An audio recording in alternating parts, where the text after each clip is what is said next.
আমাদের সঙ্গে এই মুহূর্তে টেলিফোন লাইনে রয়েছেন রাজ্য বিজেপির প্রধান মুখপাত্র দেবজিৎ সরকার। দেবজিৎ দা, মমতা বন্দ্যোপাধ্যায় তিনি একদম স্পষ্ট বলছেন যে বিজেপির সঙ্গে চক্রান্ত করে দল থেকে সবাই চলে যাচ্ছেন, দল ছাড়ছেন, বেইমানি করা হচ্ছে, বিজেপির সঙ্গে চক্রান্ত করে একেবারে গদ্দারি করছে প্রত্যেকে। ওনার দলে যারা ছিলেন প্রত্যেকেই ভয়ে ভয়ে নইলে বেআইনি পয়সার লালসায় ছিলেন, সেটা এখন বোঝা যাচ্ছে।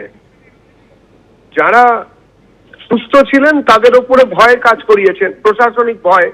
কিছু একটা অন্যরকম করলেই তারা তাদের বিরুদ্ধে বিভিন্ন সময় প্রশাসন অত্যাচার করবে এই ভয় ছিল, কেননা মমতা তার আমলে একটা পুলিশ স্টেট চালাতেন।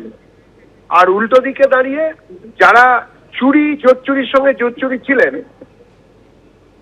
তারা প্রত্যেকেই ওই টাকার ভাগ নিতেন এবং সেই জন্যই তারা তাদের দলে ছিলেন। আমরা বলেছিলাম, বারবার বলেছিলাম, রাষ্ট্রবিজ্ঞানের সূত্র অনুযায়ী এবং রাষ্ট্রবিজ্ঞান যদি সত্যি একটি বিজ্ঞান হয় তাহলে মমতা বন্দ্যোপাধ্যায়ের তৃণমূল কংগ্রেসের 15 বছরের শাসন চলে যাবে এবং তার সঙ্গে ওই শাসন ক্ষমতা চলে গেলেই মমতা বন্দ্যোপাধ্যায়ের তৃণমূল দলটিও আর থাকবে না। আমাদের নেতাদের দুটি ভবিষ্যৎবাণী সত্য বলে প্রমাণিত হয়েছে।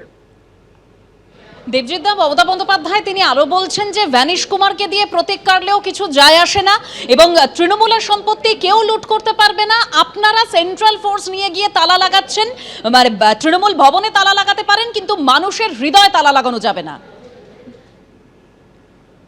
এখন তো তৃণমূল ভবনের শুনলাম আজকে দুটো দরজায় দুদল দাঁড়িয়ে আছেন।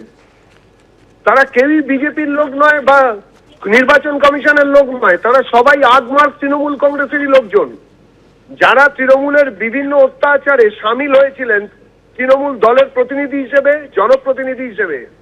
তারা সবাই তৃণমূলের লোক। বাংলার মানুষ জানে কারা অত্যাচারী, কারা এতদিন ধরে অত্যাচার করেছে, সুদীর্ঘ 1.5 দশক মানুষের ওপরে কারা অত্যাচার করেছে। সুতরাং এইসব বলে মমতা বন্দ্যোপাধ্যায় কোন রকম সহানুভূতি আর কুড়োতে পারবেন না। মানুষের কাছে তৃণমূল গৃহীত, পরীক্ষিত এবং পরিত্যক্ত। তৃণমূল কোনোদিনই আর ফিরবে না, তৃণমূল দলটিও আর থাকবে না।